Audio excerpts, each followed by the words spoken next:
A good guy guarantee is a standard device used in commercial leasing transactions today.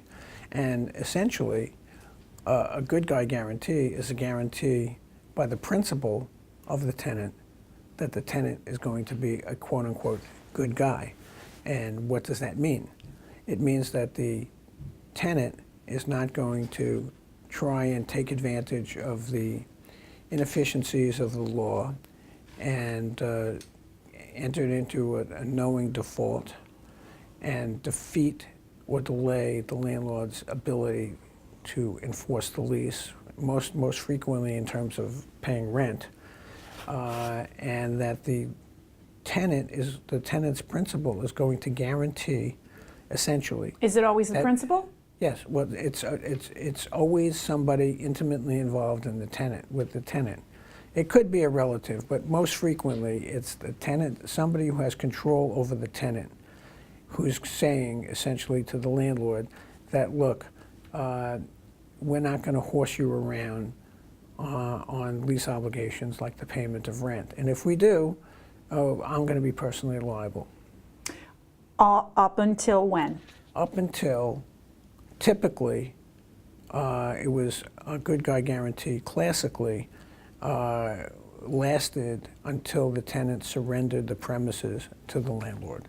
Once the tenant has surrendered the premises to the landlord, the tenant is the guarantee cuts off. The guarantor is obligated to pay the rent up until the time of surrender, but not after. And that was a classic good guy guarantee. Now, over the years, the landlords have gotten more detailed and have put more and more requirements in a good guy guarantee, so that there are now a lot of different variations of that classic good guy guarantee.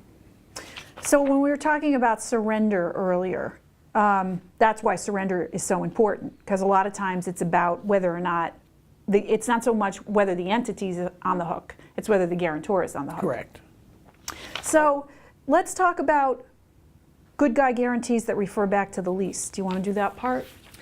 Well, right. So as over time, landlords have put more requirements in a good guy guarantee as to such as, for instance, that the space will be surrendered in accordance with the lease. Let's just cut to the chase. I think the big change is that when a guarantee says, when you give back the keys, fine, the guarantee cuts off. But then a guarantee that says, well, you have to give back the keys, but you may not be in default. You can't be in default at the time you hand back the keys. So if that basically means that you will certainly have paid the rent up until the time that you've surrendered. And some say not only do you can't be in default at the time you hand in the keys for this liability cutoff to kick in, but also you have to give me a certain amount of notice. So right. If I have to give you 3 months notice and I can't be in default, that means I basically owe you another 3 months rent. Correct. Or it could be 6 months, or it could be 4 months, or it could be a year.